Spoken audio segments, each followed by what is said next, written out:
الحمدللہ العاقبۃ للمتقین والصلاة والسلام علی سید الانبیاء والمرسلین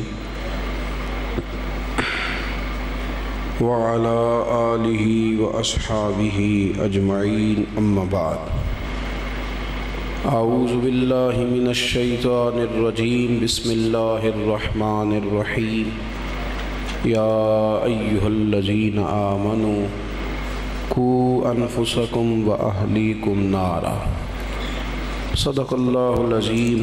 ان اللہ وملائکتہ یصلون علی النبی یا ایہا الذین آمنوا صلوا علیہ وسلموا تسلیما۔ الصلاۃ والسلام علیک یا سیدی یا رسول اللہ وعلی آلک واصحابک یا حبیب۔ سارے حضرات درود شریف پڑھیں اور بآواز بلند پڑھیں، سارے پڑھیے۔ الصلاۃ والسلام علیک یا نبی اللہ وعلی آلک واصحابک یا سیدی یا رحمت للعالمین۔ حمد و صلوات کے بعد دوستو، بزرگوں، بھائیوں، بالخصوص حضرات علماء کرام، طلباء کرام، تقسیم اسناد کا یہ سلسلہ حضرت مولانا بلال صاحب کی رہنمائی اور سرپرستی میں نے بھی کچھ لمحات اس کے دیکھے، کچھ میں نے اس کے بارے میں دوستوں سے سنا۔ اللہ کے حضور یہ دعا ہے، اللہ ہم سب کو دین کے کاموں میں اخلاص عطا فرمائے، اور جہاں جہاں کوئی شخص خدمات سر انجام دے رہا ہے، اللہ تعالیٰ ان کی غیبی امداد فرمائے۔ بہت زیادہ باتیں نہیں کرنی، چند ایک گزارشات اختصار وقت کو پیش نظر رکھ کے آپ کی خدمت میں عرض کرنی ہے۔ مجھے زیادہ خوشی اس بات کی ہوئی کہ درسیات کے باقاعدہ طلباء اور ان کی فراغت اور یہ شوق اور یہ سارا کچھ، دیکھیں قومیں ہمیشہ علم کے زور پر زندہ رہتی ہیں، اور دنیا کے میدانوں میں جتنا بھی مقابلہ ہے وہ علم کے زور پر مقابلہ ہے۔ برکت والی چیزیں سب کے ہم قائل ہیں اللہ کے فضل سے، ختمات شریف بھی ہونی چاہیے، 11ویں شریف بھی ہونی چاہیے، میلاد اور معراج کے جلسے بھی ہونے چاہیے، لیکن ضروری کام فروغ علم ہے۔ اور مدارس کو مالی سپورٹ بھی کرنی چاہیے، لیکن زیادہ ضرورت ہوتی ہے اخلاقی سپورٹ کی۔ یعنی آپ جہاں بیٹھیں، جہاں آپ رکیں، جس جگہ آپ کھڑے ہوں، کوئی ضروری تو نہیں کہ ہر وقت بندہ مایوسی کی بات ہی کرے، کچھ بھی نہیں ہو رہا، کچھ بھی نہیں ہو رہا، کوئی کچھ بھی نہیں کر رہا۔ کچھ ضروری تو نہیں کہ یہ جو چلن ہے سوسائٹی میں کہ آج کل یہ باتیں ہوتی ہیں تو یہی روز کی جائیں۔ یہ بات بھی ہو جانی چاہیے کہ ماشاءاللہ کل گئے تھے، بڑا کچھ ہو رہا ہے، ہمیں موقع ملا ہے دیکھنے کا، کچھ ہو رہا ہے۔ خیر کی باتوں کا ذکر کریں گے تو اخلاقی سپورٹ ملے گی۔ دوسرا، میں آپ سب حضرات سے جہاں تک آپ لوگ تشریف فرما ہیں گزارش کروں گا کہ مدارس جتنے بھی ہیں نا، اگر قوم سنجیدگی کے ساتھ کبھی ان کی خدمات کو دیکھ لے، ان کی خدمات کو آپ دیکھیں، یعنی آپ کسی موضوع پر بھی قرآن مجید کی تفسیر پڑھنا چاہیں تو وہ تفسیر الحمدللہ ہمارے پاس موجود ہے۔ مختلف اینگل ہیں نا، کچھ لوگ فقہی نقطہ نظر سے کچھ چیزوں کا مطالعہ کرتے ہیں، کچھ کہتے ہیں نہیں احادیث مبارکہ سے جو نتیجہ نکلتا ہے مجھے اس پر جانا ہے، کچھ کہتے ہیں نہیں تفسیر صوفیانہ ہونی چاہیے۔ تو جس اینگل سے بھی پڑھنا چاہیں گے ہمارے علماء نے الحمدللہ اس پر کام کیا ہے۔ ہمارے مدارس کی خدمات کا یہ حال ہے، آپ ہمارے نا سرکاری ادارے بہت سارے ایسے ہیں جن میں سیٹیں خالی ہیں، اس ترتیب سے لوگ ہی نہیں آتے، اور اگر کچھ تعلیم کا سلسلہ ہمیں کوٹے پورے کرنے کے لیے کرنا بھی پڑتا ہے تو باہر سے مدد لینی پڑتی ہے۔ لیکن مدارس دینیہ کا یہ حال ہے اللہ کے فضل سے کہ رمضان شریف میں مسجدیں تھوڑی ہوتی ہیں، حافظ زیادہ ہوتے ہیں۔ یعنی ایسا تو ہوتا ہے کہ حافظ صاحب کو مسجد نہیں ملی، اس دفعہ قرآن پاک نہیں سنا سکے، یہ نہیں ہوتا کہ فلاں مسجد والوں کو سنانے کے لیے حافظ نہیں ملا۔ یہ خدمات ہیں، تو اچھی باتوں کو کبھی تذکرہ ہونا چاہیے۔ جو آیہ کریمہ میں نے قرآن مجید کی تلاوت کی، اس میں اللہ تعالیٰ نے اہل ایمان کی ایک بڑی ذمہ داری کا ذکر فرمایا ہے۔ ارشاد فرمایا یا ایھا الذین آمنوا قوا انفسکم واہلیکم نارا، اے ایمان والو خود بھی دوزخ کی آگ سے بچو اور اپنے گھر والوں کو بھی بچاؤ، اپنے اہل کو بھی اس سے بچاؤ، اپنے بچوں کو، اپنے گھر والوں کو اس طرح کے کاموں کی رغبت دو کہ وہ دوزخ سے بچ جائیں۔ حضرت عمر فاروق رضی اللہ تعالیٰ عنہ نے اس آیہ کریمہ کے نزول کے بعد عرض کیا تھا یا رسول اللہ صلی اللہ علیہ وسلم ہمیں اس آیت کا مطلب سمجھا دیں۔ تو نبی پاک علیہ السلام نے فرمایا عمر، جن باتوں کا اللہ رسول تمہیں حکم دیتے ہیں تم ان باتوں کا اپنے گھر والوں کو حکم دو، اور جن باتوں سے اللہ رسول تمہیں روکتے ہیں تم اپنے گھر والوں کو وہاں سے روکو۔ جد و جہد کرو اپنے گھر کے اندر کہ بچوں کا مزاج ان کاموں کا بن جائے جو جنتیوں والے کام ہیں، ان کا شعور بیدار کرو، شوق ان کے اندر پیدا کرو کہ وہ اس طرح کے کام کریں جو انہیں دوزخ سے محفوظ رکھیں۔ یہ جھوٹ کا چلن کوئی باہر سے نہیں آتا، یہ اندر سے پھوٹتا ہے۔ بس ہم سمجھتے ہیں کہ وہ میری مجبوری تھی، میں نے تو اب مشکل میں تھا، پیسے تھے نہیں دینے کے لیے تو قرض کا آ گیا تھا پیسے لینے، تو میں نے تو صرف اتنا ہی کہا ہے بچے سے کہ ذرا باہر کہہ دو کہ میں گھر میں موجود نہیں ہوں، اور بڑی مجبوری میں کہا ہے۔ ہمارا تو خیال یہ تھا کہ وہ وقت گزارنے کے لیے میں نے بات کی، لیکن وہ بطور سزا مسئلہ کل کو کھڑا ہو جاتا ہے۔ جس بچے نے ایک دفعہ اپنے والد کے کہنے پر خلاف واقعہ بات کی، صرف ایک دفعہ، وہ ابا جی سے 1000 دفعہ جھوٹ بولے گا، پھر وہ والد کئی دفعہ تڑپتا ہے، پریشان ہوتا ہے، سر پٹکتا ہے کہ یار میرے ساتھ تو سچ بول، وہ پتر مجھے تو صحیح بات بتا، لیکن اس کو یاد کر لینا چاہیے کہ زیادہ نہیں، شاید ایک دفعہ ہی اس نے کہا ہو کہ باہر کہہ دے کہ میں گھر میں موجود، تو وہ سیکھ گیا والد صاحب سے۔ ہم مطلب 2 4 5 منٹ کے لیے کہتے ہیں صرف، زیادہ نہیں، کوئی ایسا نہیں کہ ہم یہ رغبت دینا چاہتے ہیں، لیکن ہم 2 4 دفعہ یہ بات گھر میں کرتے ہیں کہ سانوں کی فائدہ ہے اس بندے نہ ملن گلن دا، نہ کچھ لے سکتا ہے، نہ اس نے آنا ہے کوئی تحفہ لے کے، نہ اس قابل ہے کہ کسی کو کچھ دے سکے، چھوڑو، وہاں چلتے ہیں، اس سے تعلق بناتے ہیں، کل کو مشکل آئے گی تو کوئی پیسے تو دے گا، کسی کام تو آئے گا۔ تو آپ نے تو یہ جرنل بات کی تھی نا، لیکن بچے کے دل میں بیٹھ گئی کہ دولت ہی سارا کچھ ہے۔ وہ پھر ایک ٹائم ایسا بھی آیا کہ اس نے ابا جی سے ہی کہہ دیا کہ ابا جی اگر آپ کوئی ڈھب کا کام کر لیتے تو آج ہم بھی مالدار نہ ہوتے۔ پھر آپ پر وہ وقت آتا ہے، ہم پر وہ وقت آتا ہے کہ بچوں سے عزت کرانے کے لیے جیب میں پیسے ہونا ضروری ہوتا ہے۔ چند ایکڑ اپنے پاس ہوں تو بچے بھی ذرا پاؤں صحیح دباتے ہیں۔ قوموں کی اخلاقی تربیت کے لیے، اپنے گھر کے اندر خوبصورت ماحول پیدا کرنے کے لیے ہم زیادہ تکلیف میں باہر سے نہیں ہیں، توجہ کیجئے جی میری بات پر، ہم زیادہ پریشان کاروبار سے نہیں ہیں، ہماری زیادہ پریشانیاں گھر کے اندر کی ہیں۔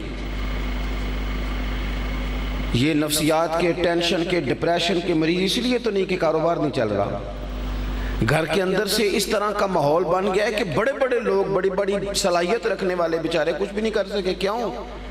کہ گھر ٹوٹ گیا تھا، بکھر گیا تھا، گھر کے اندر میاں بیوی ہیں کہ ان کی لڑائی ہے، بہن بھائی ہیں تو ان کی لڑائی ہے، وہ تھوڑی دیر کے لیے صرف تقسیم کار کرنی تھی مال کی، لیکن وہ اس سے بکھرے ہو گئے۔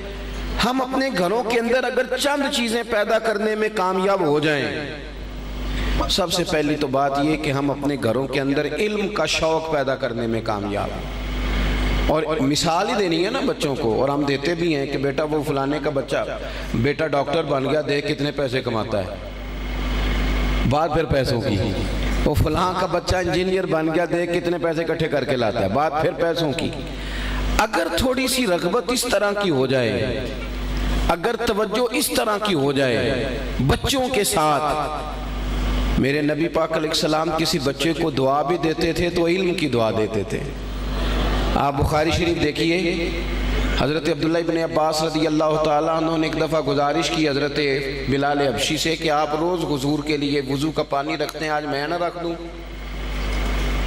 تو کہا آپ رکھ دیں۔ حضرت عبداللہ ابن عباس رضی اللہ تعالیٰ عنہ نے محبوب کے لیے وضو کا پانی رکھا۔ توجہ ہے میری بات پر؟ یہ کرسی میرے پاس بھی ہے، ٹیک لگ جائے نا تو تھوڑی سستی بھی آتی ہے، علماء کو چھوڑ کے بات کر رہا ہوں، یہ مطلب پھر وہ بزرگوں کے علاوہ بات کر رہا ہوں، یہ پھر بندے کو محسوس ہوتا ہے کہ میں بیٹھا نہیں، میں لیٹا ہوں۔ تو آپ تھوڑی مہربانی کریں، میں نے تو بڑا لمبا سفر کیا ہے، واپس بھی جانا ہے، تو آپ کو اگر مطلب سمجھانے میں وقت زیادہ گزرے گا تو پھر تو معاملہ بڑھ جائے گا۔ آپ غور کریں، جلدی جلدی سے باتیں کر دیں۔ چلو اثر کرے نہ کرے، سن تو لے میری فریاد، اور نہیں ہے داد کا طالب یہ بندہ آزاد۔ عزیز بھائی غور کریں، حضرت عباس عبداللہ ابن عباس نے پانی رکھا۔ آج کچھ لوگ طریقت کے بھی بڑے سخت مخالف ہیں، وہ کہتے ہیں سیدھی سیدھی بات تو ہوئی، یہ خدمت کیا ہوئی؟ نہیں کام کرانا چاہیے اساتذہ کو، طلباء سے، لیکن اگر کبھی وہ استاد کے لیے پانی لائے گا تو فائدہ ہی ہوگا، کوئی نقصان نہیں ہونے لگا۔ یہ چیزیں تربیت کرتی ہیں۔ حضرت عبداللہ ابن عباس نے پانی رکھا، نبی پاک صلی اللہ علیہ وسلم غلاموں کی اداؤں کا بڑا خیال رکھتے ہیں، یعنی محبوب کو پتہ ہے کہ آج پانی کس نے رکھا ہے، یہ سٹائل کس کا ہے۔ حضور فرمانے لگے حضرت بلال رضی اللہ تعالیٰ عنہ سے، پانی کس نے رکھا یا رسول اللہ؟ جناب عبداللہ ابن عباس نے فرمایا بلاؤ، تم نے میرے لیے پانی رکھا ہے وضو کا؟ او یارو، خدمت بڑی سعادت ہے، بڑی سعادت، تم نے پانی رکھا ہے؟ حضور میرا دل کر رہا تھا۔ عمر کتنی ہے؟ کسی نے کہا 9 سال، کسی نے کہا 11 سال۔ عشق لگا سی کھیڈاں کھیڈ دی نو، تے کھیڈاں بھُل گئیاں، کجل پایا سی یار دے ویکھنے نو، پھر او دی یاد وچ روندیاں ہی ڈل گئیاں۔ حیدر شاہ اس گلی کدے نہ رول دی، پر ہن تے رول دی میں رول گئیاں۔ چھوٹی عمر ہے، پانی رکھا تو محبوب کریم خوش ہو گئے۔ حضور نے ہاتھ اٹھا کے دعا مانگی، کہا ہے اللہ اسے دین کی سمجھ عطا فرما۔ اب ان کے لیے نبی کریم نے دعا مانگی، حضور کے چچا زاد ہیں، نبی پاک نے دعا مانگی، تو اب اس دعا سے فوراً علم لدنی اللہ کے فضل سے آ سکتا ہے۔ ان کو بڑا فیض ہوا اس دعا کا، لیکن وہ آج کل ڈھیر سارے پیروں کے بچے سارے علم لدنی والے ہیں نا، وہ کہتے ہیں وہ فیض ہی ہو گیا تھا۔ او خدا کے بندو، دعا دی نبی کریم نے اور حضور کی دعا سے آ جاتا ہے، اس پر دلیل موجود ہے۔ محبوب نے کہا نہیں حضرت ابو ہریرہ سے کہ تو چادر بچھا نہ ذرا، چادر بچھائی تو محبوب کریم نے نا 2 دفعہ دستے مبارک بھر کے اندر ڈالے۔ میں اب یہ تو نہیں کہہ سکتا کہ انہوں نے گٹھڑی باندھ لی، گٹھڑی لفظ ہی چھوٹا ہے، اب اردو میں بڑا لفظ ہے ہی کوئی نہیں، وہ گٹھڑی کہتے ہیں، لہذا پنجابی بولنی پڑے گی۔ نبی پاک نے نا حافظہ دیتا تے پانڈ بن کے دیتا، یہ پانڈ ذرا تگڑی ہوتی ہے، پانڈ بن کے تو حضور کی دعا سے ملتا ہے سارا کچھ۔ لیکن یہاں نبی پاک نے جب علم کی دعا دی تو پھر حضرت عبداللہ ابن عباس کا طریقہ یہ تھا کہ وہ ایک صحابی کے دروازے پہ جاتے تھے، دروازے پہ جاتے تھے اور فرماتے ہیں میرا طریقہ یہ تھا کہ میں استاد کے دروازے پہ دستک نہیں دیتا تھا، میں سمجھتا تھا یہ سوء ادب ہے کہ میں کہوں استاد جی میں آ گیا ہوں۔ اب تو خیر مرید اور شاگرد پہلے فون کر دیتے ہیں کہ جناب تیاری کر لو شاگرد آ گیا ہے، فون کر دیتے ہیں، وہ کہتے ہیں تیار ہو جاؤ میں فلاں جگہ پہنچ گیا ہوں، حضرت سے فیض لینا ہے، لہذا حضرت ریڈی ہونے چاہیے، کوئی 2 4 10 منٹ ویٹ یہ بس کی بات کوئی نہیں۔ فرماتے میں دستک نہیں دیتا تھا، دروازے پر بیٹھا رہتا تھا، دیر تک بیٹھتا تھا، میں کہتا تھا وہ صحابی خود نکلیں گے اور پھر میں عرض کروں گا کہ اگر دل چاہے تو مجھے مصطفیٰ کریم کی 2 4 حدیثیں پڑھا دیں۔ حضرت ابی بن کعب کے دروازے پہ فرماتے میں جاتا، ان کا دروازہ مدینہ شریف میں صحرا میں کھلتا تھا، میں وہاں جا کے بیٹھ جاتا۔ فرماتے ہیں کئی دفعہ اتنی دیر بیٹھتا کہ میں تھک جاتا، پھر اپنے امامے کا تکیہ بنا کے میں اپنے استاد کے دروازے پر لیٹ جاتا۔ ٹھنڈی ہوائیں جب مدینہ چوم کے گزرتی تو وہ مقدس ریت اڑتی اور میرے بالوں میں پڑ جاتی۔ فرماتے ہیں حضرت ابی بن کعب باہر آتے اور مجھے لیٹا ہوا دیکھتے تو کہتے ہو میرے محبوب کے چچا کے بیٹے، دروازے پہ دستک دیتے میں حاضر ہوتا تو فرماتے نہیں میں علم سیکھنے آیا ہوں نا، آپ کو استاد مانا ہے نا، تو میں تکلیف نہیں دے سکتا. یہ انداز تھا. اعلیٰ حضرت فاضل بریلوی رحمۃ اللہ لکھا ہے ایک دن حضرت عبداللہ ابن عباس رضی اللہ تعالیٰ عنہ کے، چونکہ وہ حضرت زید بن ثابت رضی اللہ تعالیٰ عنہ سے بھی روایات لیتے ہیں، ایک دن انہوں نے دیکھا کہ حضرت زید بن ثابت گھوڑے پہ آ رہے ہیں. تو حضرت عبداللہ ابن عباس نے دوڑ کے نا اپنے استاد صاحب کے گھوڑے کی لگام تھام لی. حالانکہ ضرورت نہیں تھی، چل رہا تھا گھوڑا، لیکن تھام لی تاکہ لوگوں کو پتہ چلے کہ میں ان کا شاگرد ہوں. کئی دفعہ کچھ شاگرد مانتے بھی نہیں کہ میں شاگرد ہوں. حالانکہ آپ نے پرائمری جس سے پڑھی ہے نا، آپ پی ایچ ڈی بھی کر جائیں اور آپ کا استاد میٹرک پی ٹی سی بھی ہو تو رہنا اس نے استاد ہی ہے. آپ اس کے استاد بن سکتے ہیں، مان جائیں کوئی عرض نہیں. آپ تخصص کر گئے فقہ کے اندر اور بہت اونچے چلے گئے، لیکن جس استاد سے آپ نے الف با تا سا ناظرہ پڑھا تھا رہنا اس نے آپ کا استاد ہی ہے. یہ چیزیں پیدا ہونی چاہیے. بات لمبی نہ ہو جائے، حضرت سیدنا عبداللہ ابن عباس رضی اللہ تعالیٰ عنہ نے گھوڑے کی لگام تھام لی. تو حضرت زید بن ثابت کہنے لگے آپ یہ کیا کر رہے ہیں؟ تو فرمانے لگے ہمیں سکھایا گیا ہے کہ علماء کا ادب کرنا ہے. ہمیں سکھایا گیا ہے علماء کا ادب کرنا ہے. تو حضرت زید بن ثابت بات سن کے گھوڑے سے نیچے اتر آئے. حضرت عبداللہ ابن عباس کا ہاتھ پکڑ کے چوم لیا. کہ حضور آپ یہ کیا کر رہے ہیں؟ فرمایا ہمیں بھی سکھایا گیا ہے خاندان رسول کا ادب کرنا ہے، ہمیں بھی یہ سکھایا گیا ہے. تو ان کو نہ علم کا شوق، اپنے بچوں کے اندر دینی علم کا شوق پیدا کریں. ان کو تھپکی دیں جب یہ قرآن مجید پڑھے. اور میرے عزیزوں، ہر روز سالگرہ، ہر روز پارٹی کرنا، ہر چوتھے دن جناب وہ گھومنے جانا اور ویسے غربتوں کی بات کرنا، لیکن ٹھنڈ میں بھی مری کا رش اتنا زیادہ ہونا کہ وہاں جگہ ہی نہ ملے. یہ ساری باتیں جو ہم نے اوڑھ لی ہیں، اگر اس میں تھوڑی سی یہ کریں، اگر آپ کے پاس جائز پیسے ہیں تو کوئی منع نہیں کرتا، لیکن اگر اس میں تھوڑا سا وقت نکال کے دینی علم کو بھی اہمیت دیں. یاد رکھنا، میں آپ کو ذمہ داری سے کہتا ہوں، اگر بچے کو قرآن و سنت آتا ہو تو وہ باپ کا کبھی نافرمان نہیں ہوتا، وہ کبھی نافرمان نہیں ہوتا. اس کے دل میں اللہ نور پیدا کر دیتا ہے. اس کو محسوس ہوتا ہے کہ میرے باپ کی راضی ہو تو میرا رب راضی ہوگا. اسے پتہ ہوتا ہے کہ میری ماں کے قدموں نیچے جنت ہے. اس کی کیفیات بدل جاتی. اپنے بچوں میں تھوڑا سا یہ والا بھی شوق پیدا کریں. دیں مثالیں ڈاکٹروں کی، دیں مثالیں انجینئر کی، دیں مثالیں بزنس مین کی، لیکن کبھی کبھی کسی عالم کی بھی مثال دیں، کبھی کبھی کسی اللہ والے کی بھی مثال دیں، کبھی ان لوگوں کی بھی مثالیں جنہوں نے دنیا میں خدمات سر انجام دی. ہمارا گھر بن جائے گا اگر بچے کو قرآن پاک کا شوق لگ گیا، ہماری طبیعت بن جائے گی. ایک تو یہ، دوسرا اگر ہم چاہتے ہیں نا ہمارے گھر ٹوٹے نہ،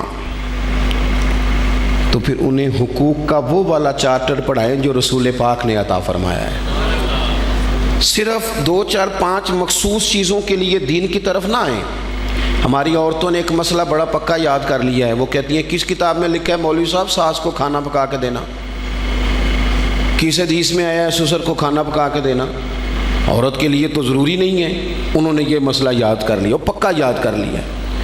مردوں نے بھی ایک مسئلہ یاد کر لیا، اور انہیں کچھ بھی نہ آتا ہو. یہ سب کو آتا ہے کہ 4 شادیاں جائز ہیں، یہ سب کو پتہ ہے. اور یہ وہ بڑے ببانگے دوہل ہر چوتھا آدمی، اب چونکہ وہ میں کہتا ہوں اور بھی بڑا کچھ جائز ہے، صرف 4 شادیاں نہیں جائز. داڑھی رکھنا بھی جائز ہے دین میں، 5 وقت نماز پڑھنا بھی ضروری ہے دین میں. رزق حلال اور حرام کی تاکید اس سے زیادہ ہے، لیکن وہ ایک سٹیٹس بن گیا نا. اب یاد آ گیا. اور میں اکثر کہتا ہوں کہ کسی سے پیسے لینے ہوں تو دین یاد آتا ہے، اور اگر دینے ہوں تو پھر بھی تو بھائی یاد آنا چاہیے نا. 4 شادی قرآن مجید نے نا اہل یہود کے اس طرز کا ذکر کیا ہے. فرمایا فتؤمنون ببعض الکتاب وتکفرون ببعض، تم کتاب کے بعد حصے کو مانتے ہو اور بعض کا انکار کرتے ہو. تھوڑا دین مان لیا جتنا اپنی مرضی میں اور باقی کے منکر ہو گئے. پورے کا پورا دین اس کو قبول کیا جائے، پورے کا پورا دین. میرے عزیز، اگر ہمارے گھروں میں ہماری اولادوں کو علم کا شوق پیدا ہو جائے، اگر انہیں کیفیات وہ نصیب ہو جائیں کہ انہیں پتہ چلے کہ کتاب و سنت کے علم میں بھی نفع ہے. میں تو آج کل دیکھتا ہوں کہ اسکول کی تعلیم جہاں ہم بچوں کو دے رہے ہیں نا، اس میں بھی ہمارا رویہ وہ نہیں ہے کہ جو ہونا چاہیے. مطلب ہم اپنے بچوں کو کہتے ہیں ابو وہ آیا نہیں تمہارا انگلش والا ٹیچر ٹیوشن پڑھانے، تو کہتے ہیں نہیں ابو وہ کل بھی نہیں آئے تھے. تو کہتے کرتا ہوں نا فون، اس نے فیس نہیں لینی، 5000 روپیہ لیتا، آیا کیوں نہیں؟ اب آپ کا بچہ اسے استاد تھوڑی سمجھے گا، وہ تو کہے گا میرا ملازم ہے 5000 لیتا ہے. اس کا ہم نے ذہن بنا دیا ہے، اس کو یہ اس کا مزاج بن گیا کہ میری جیب میں پیسے ہیں، میں استاد خرید سکتا ہوں. ایک تو تعلیم، اور پھر تعلیم کے فوراً بعد تربیت. ہمیں جو علم ہم نے سیکھا ہے اس پر جب ہم اس پر عمل کرتے ہیں نا تو وہ علم نفع بخش ہو جاتا ہے.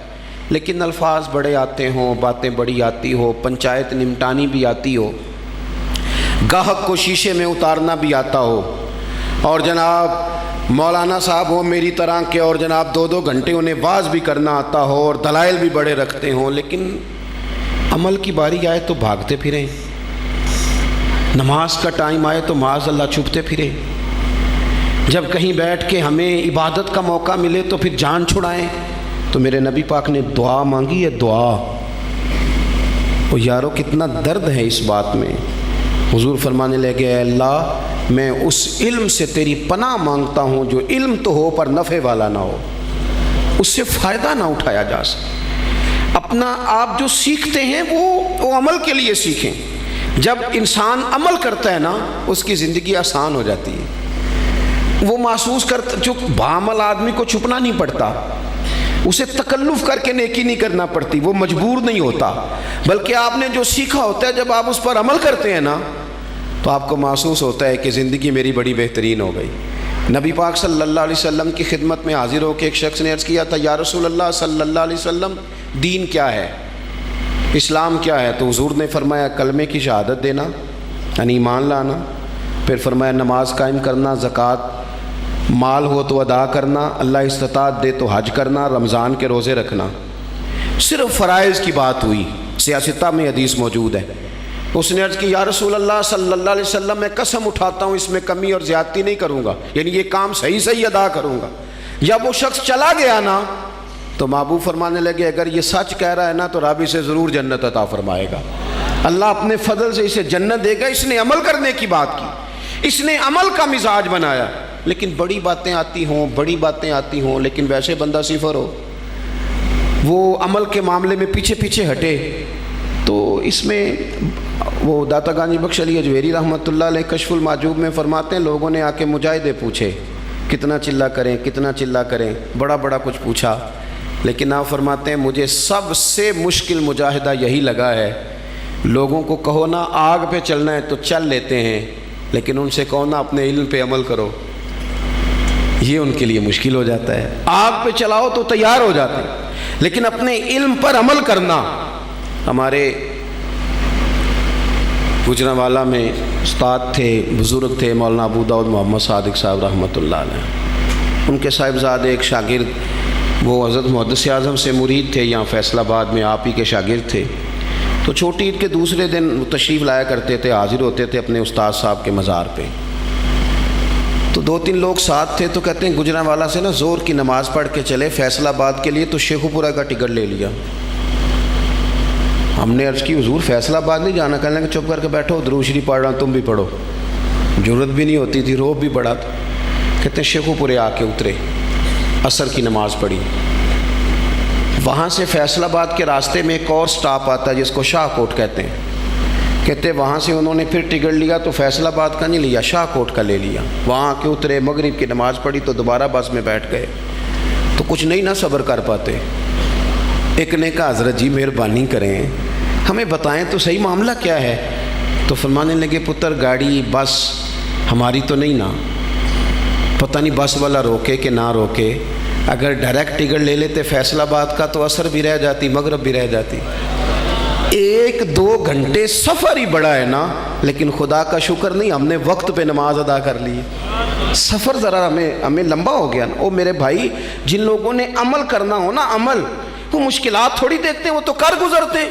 لیکن ساری زندگی ہماری فیصلہ کرنے میں گزر گئی کہ میں نے رمضان کے بعد نیک ہونا ہے، میں بس حج کر رہا ہوں پھر میں نے درویش ہو جانا ہے. کب سٹارٹ کریں گے؟ اب تو بھائی بچے بڑے ہو گئے.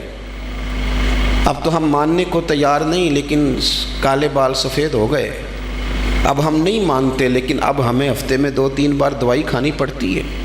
نہیں مانتے ہم، لیکن امام غزالی فرماتے ہیں اگر تیری عمر 40 سال ہو گئی ہے اور ابھی تک تیری نیکیاں تیری بدیوں پر غالب نہیں ہوئیں، تو پھر یاد رکھ تو جہنم کی تیاری کر رہا ہے، پھر تو دوزخ کی تیاری کر رہا ہے۔ اگر تیری 40 سال عمر ہو گئی اور ابھی تک تیرے اعمال نہیں بدلے، اپنی زندگی میں عمل پیدا کریں یار۔ 1-1 2-2 4-4 کر کے ہم نے گھر بھی تو بنایا ہے نا، تو نیکیاں نہیں بنائی جا سکتی تھی؟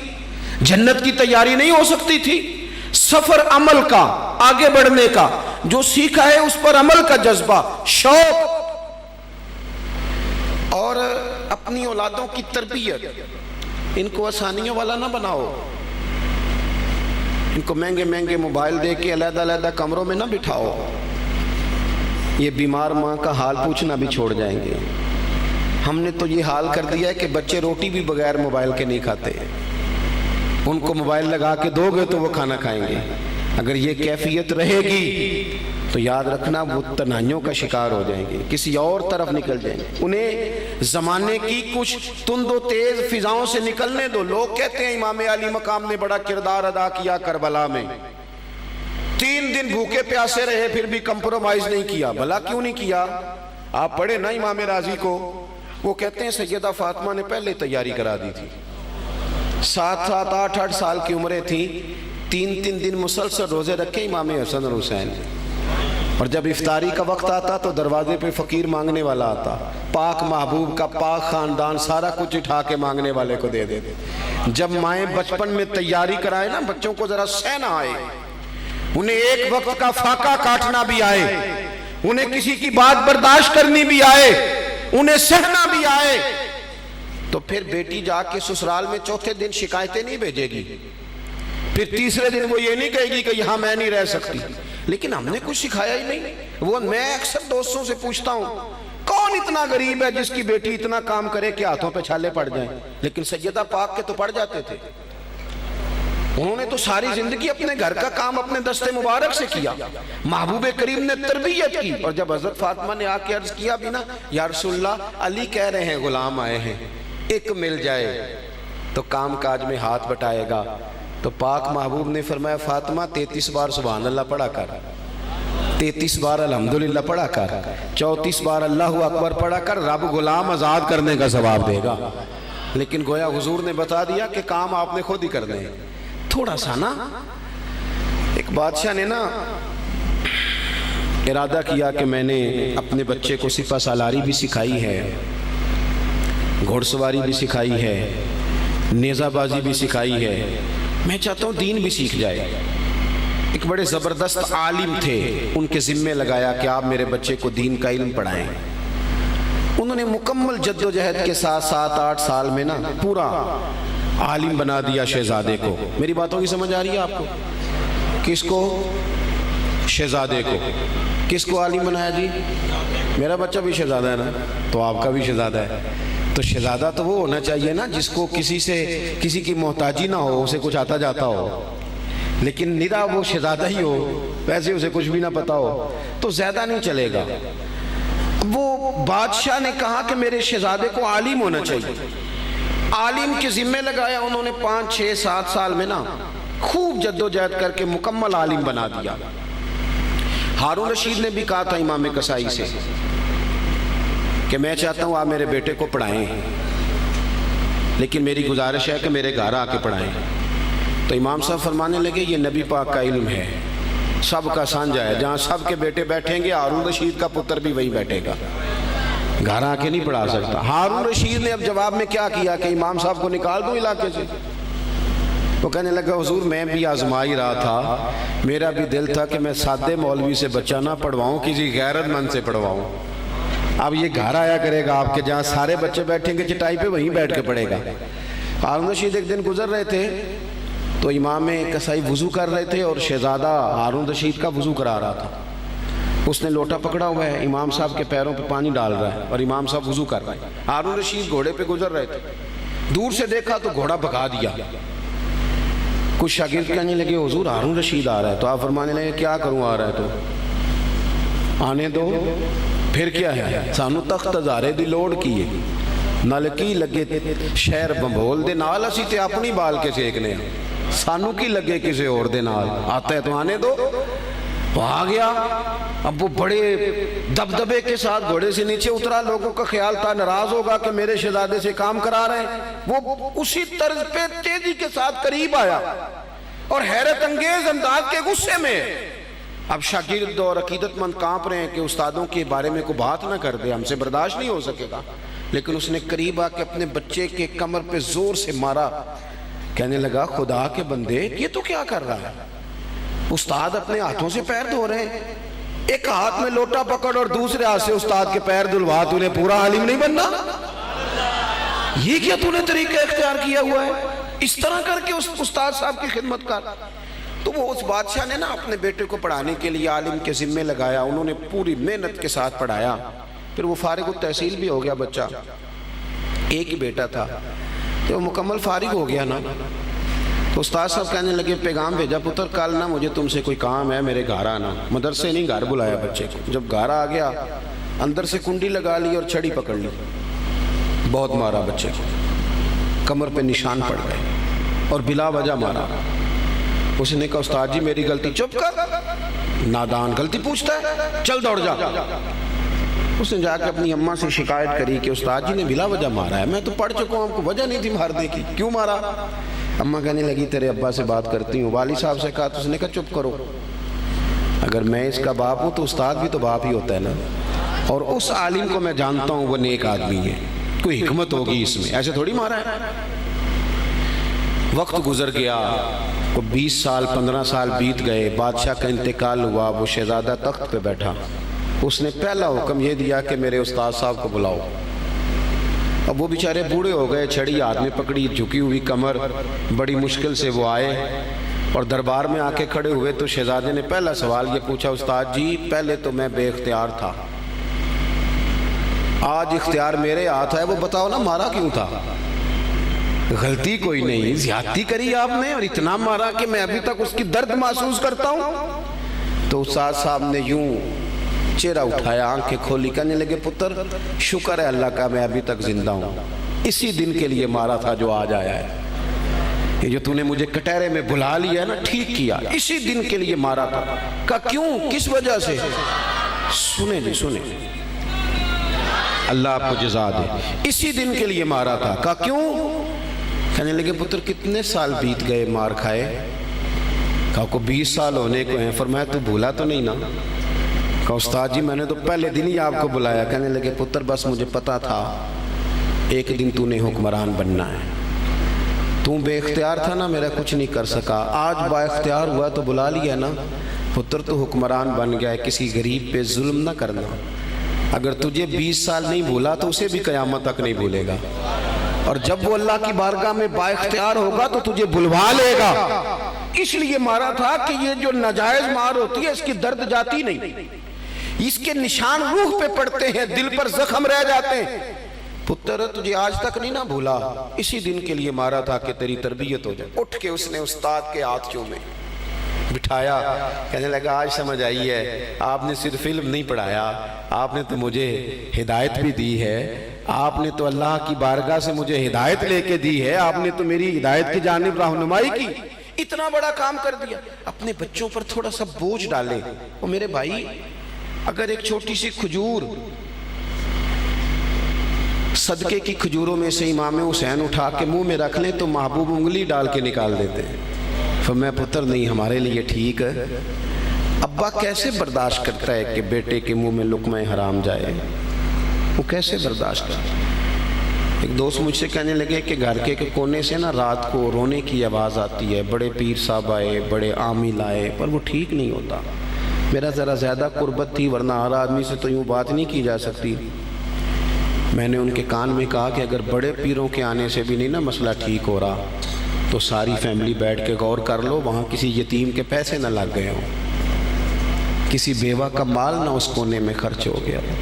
یہ جو یتیم کے اور بیوہ کے اور غریبوں کے پیسے ہوتے ہیں، یہ تیزاب ہوتا ہے، تیزاب جدھر جدھر لگتا ہے وہاں سوراخ کرتا ہے، سب سے پہلے یہ نور علم لے جاتا ہے، اور میری طرح کے لوگ، یہ علماء جو مساجد کے مدارس کے محتمم ہوتے ہیں، ان کو تو اتنا باریک تولنا پڑتا ہے، اتنا باریک، کون سا پیسہ کہاں لگانا ہے اور کس ترتیب سے لگانا ہے اور کس جدوجہد، یہ تو اتنا مشکل کام ہے کہ میں تو بڑی دیر سے میں نے کہا بھئی مجھے بچاؤ اس کام سے۔ یہ اتنا مشکل کام ہے کہ انسان الجھ جاتا ہے کہ کس طرح کر کے ان چیزوں کو رکھا جائے۔ اسی طرح جتنے لوگ ذمہ دار ہیں وہ اپنے گھروں کے اندر رزق حلال کے معاملے میں سمجھدار ہو جائیں۔ کیوں کہ میرے نبی پاک علیہ السلام نے فرمایا جو گوشت حرام سے پلے گا وہ جنت میں نہیں جائے گا۔ تو مجھے بتاؤ، کوئی چاہتا ہے اس کی اولاد دوزخ میں جلے؟ پسند کرتا ہے؟ تو پھر ان کو رزق حلال کھلاؤ۔ آخری بات سنیں، اگر ہم چاہتے ہیں کہ ہمارے گھروں کے اندر خوبصورتی آئے، اس کے لیے ہمیں تھوڑی سی قربانی دینی پڑے گی۔ وہ قربانی یہ ہے کہ ہمیں اپنے عمل میں نکھار لانا پڑے گا۔ تقریریں گھر سے باہر چلتی ہیں، خطبے گھر سے باہر چلتے ہیں، لیکچر گھر کے باہر چلتے ہیں، گھر کے اندر عمل چلتا ہے، عمل۔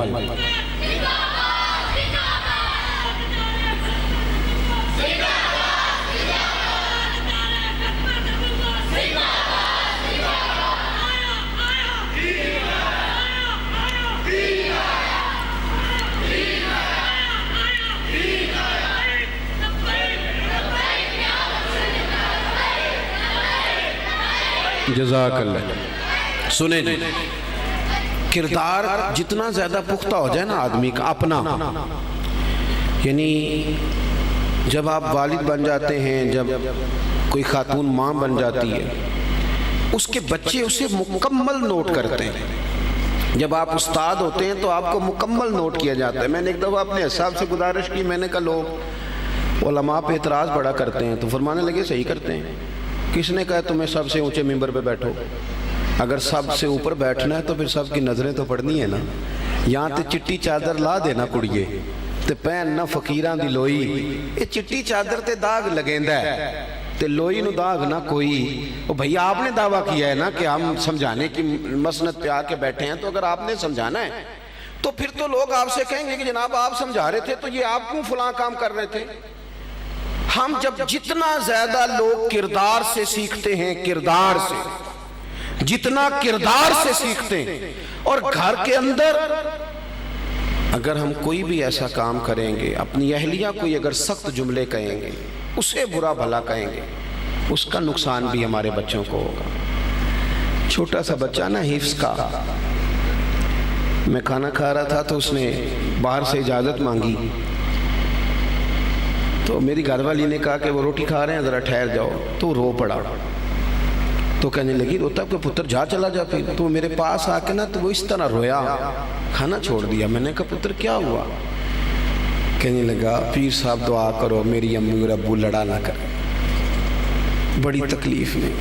آج پھر گھر فون کیا تھا تو اماں رو رہی تھی، میں کیا کروں، آپ دعا کر۔ چھوٹا سا بچہ، میں اسے کیا نصیحت کروں، کیا اسے سبق پڑھاؤں، میں اسے کس طرح؟ وہ کہنے لگا میری اماں بے ہوش ہو جاتی ہے، میرے ابا اسے مارتے ہیں، ہم کانپتے ہیں، ہم رضائیوں میں گھستے ہیں، میری بہنیں منت کرتی ہیں میرے باپ کی۔ یہ کب معاملات ٹھیک ہوں گے؟ ان کو کس نے اس اذیت میں ڈال دیا ہے؟ اس لیے کہ نہ خاتون خانہ میں صبر ہے اور نہ شوہر کا دل بڑا ہے کہ وہ کسی بات کو برداشت کرے۔ اور میرے عزیز، کردار کی بلندی ہمارے بچے سہم کے اگر چھپتے پھریں، کون ذمہ دار ہے اس کا؟ کس نے اس تکلیف میں مبتلا کیا؟ اور یہ گھر کی کہانی نہیں، یہ 20 گھروں کی کہانی ہے، کسی کو بتا بھی نہیں سکتے، کسی کو کہہ بھی نہیں سکتے۔ تھوڑا سا حوصلہ بڑا کریں، تھوڑی دلیری کریں، اور میرے بھائی تھوڑا سہنا سیکھیں۔ ہن لباس لکم وانتم لباس لہن، اللہ فرماتے ہیں وہ تیرا لباس ہے، تو اس کا لباس ہے۔ اگر کوئی عیب ہو بھی تو لباس تو چھپایا کرتا ہے، بتایا تھوڑی کرتا ہے۔ اپنے کردار میں وہ خوبصورتی لائیں۔ دیہاتی آدمی ہوں، دیہات کی مثال دیتا ہوں۔ اماں میری شوگر کی مریضہ تھی، تو ایک ہمارا قریبی تھا، وہ اب تو اللہ خیر کرے وہ دور نہیں رہا، لیکن اس نے نا موٹر سائیکل کو ہارن بڑا خوفناک لگایا تھا، تو گزرتا تیز ہارن بجاتا، تو اماں بیچاری پریشان ہوتی۔ کئی دفعہ اسے سمجھایا، سخت جملوں کا تبادلہ بھی ہوا پر مانا نہیں۔ ایک دو دن وہ گزرا تو بڑی سادی سی موٹر سائیکل کے ساتھ میں نے اسے کھڑا کر لیا. میں نے کہا میاں خیر ہی؟ کہنے لگا مولوی صاحب میرے گھر بیٹی پیدا ہوئی ہے تے میری اماں کہندی یہ تیاں دے پیو انج نہیں کردے ہوندے. بس سمجھ آ گئی ہے مسئلے کی سمجھ آ گئی ہے. آج کے بعد کوئی ایسا کام نہیں کرنا. اور میرے بھائی کردار سنیں جی، اللہ آپ کو جزا دے. میں تو ساری تقریر بغیر نعروں کے کر لیتا ہوں جی. اللہ آپ کو خوش رکھے، میری بات پہ آپ توجہ دیں. اللہ آپ کو ڈھیروں پر آپ کے جذبے کو اللہ سلامت رکھے. تھوڑا سا نا کردار میں حسن، تھوڑی سی خوبصورتی، تھوڑی سی دانائی ہمارے بچوں نے ہم سے سیکھنا ہے. اگر اولاد کی دعائیں مانگتے ہو تو پھر یہ بھی دعا مانگو کہ کردار بھی ہمارا اعلیٰ ہو جائے تمہارا، تاکہ ہمارے بچے بھٹکتے نہ پھر. اپنا عمدہ کردار گھر کے اندر آپ مصلی بچھائیں، آپ کو بچوں کو کہنا نہیں پڑے گا نماز پڑھو. 2-2 3-3 سال کے بچے بھی ساتھ آگے کھڑے ہو جائیں گے. ہمارا ابا نماز پڑھ رہا ہے. جن گھروں میں صبح ماں باپ اٹھتے ہیں نماز کے لیے وہاں بچے بھی اٹھتے ہیں. آپ دیکھیں نا حضرت عبداللہ بن زبیر رضی اللہ تعالیٰ عنہ فرماتے ہیں میں اپنی خالہ حضرت عائشہ صدیقہ رضی اللہ تعالیٰ عنہ سے کبھی ان کے گھر جاتا تھا نا رات رکنے کو، تو میں دیکھتا تھا حضور نماز کے لیے اٹھتے ہیں اور میں بھی محبوب کے ساتھ کھڑا ہو جاتا تھا. نبی پاک صلی اللہ تعالیٰ علیہ وسلم کو رات کو اٹھتے ہوئے دیکھتا تو میں بھی اٹھتا. حضرت عائشہ صدیقہ کہتی ہے رمضان میں تو حضور ہمیں بھی اٹھاتے، اٹھو یہ سونے کی راتیں نہیں. دوستو کچھ تھوڑی سی توجہ. ہم نے لوگوں کو بڑا ٹائم دیا ہے، فلانا کیا کر رہا ہے، فلانا کہاں پہنچ گیا. اب اس طرح کریں کچھ ٹائم اپنے آپ کو دیں، اپنا بھی حساب کتاب نکالیں کہ ہم بھلا کہاں پہنچ گئے ہیں، ہم بھی کچھ بدلے ہیں کہ نہیں بدلے، ہمارا بھلا اپنا کیا حال ہے، ہم کس سٹیج پہ ہیں. یہ چند گزارشات صرف اس لیے کہ ہمارے گھر بن جائیں. پھر ایک دفعہ کہتا ہوں مدارس جہاں جہاں بھی دین کی خدمت کر رہے ہیں اور یہ جس طرح بچے خوبصورت لگ رہے ہیں اور خوبصورتی نکھر کے باہر آ رہی ہے، اخلاقی سپورٹ کریں، پیار کریں. یہی چراغ جلیں گے تو روشنی ہوگی. اللہ اس ادارے کو آباد و شاد فرمائے. آخر دعوانا ان الحمدللہ رب العالمین. وبارک وسلم. اللہ ہم سب کی حاضری کو قبول فرما، ہم سب کے گناہوں کو معاف فرما، ہماری غلطیوں سے درگزر فرما، علم نافع عمل صالح کی توفیق عطا فرما. اے مالک کریم مسجد کی محبت عطا فرما، قرآن پاک کا پیار نصیب فرما، اس ادارے کو ترقیاں عطا فرما. اے اللہ شامل ہونے والے احباب کو برکات عطا فرما، بیماروں کو شفا عطا فرما، مقروضوں کو قرض کے بوجھ سے رہائی نصیب فرما، تنگ دستوں کو وسعت رزق عطا فرما. مالک جو تیرے قرب کے متلاشی ہیں ان کے لیے رستہ آسان بنا. دروازہ رسول صلی اللہ علیہ وسلم کی گدائی ہمیں نصیب فرما، علم نافع عمل صالح کی توفیق عطا فرما. امت کے حق میں رحمت والے فیصلے فرما. برما کے مجبور، کشمیر اور فلسطین کے مظلوم مسلمانوں کی مدد فرما. پاکستان کو نظام مصطفیٰ صلی اللہ علیہ وسلم کا مضبوط قلعہ بنا. اللہم انا نسألک العفو والعافیۃ فی الدین والدنیا والآخرہ. رب اغفر وارحم وانت خیر الراحمین. وصلی اللہ تعالی علی حبیبہ سیدنا و مولانا محمد.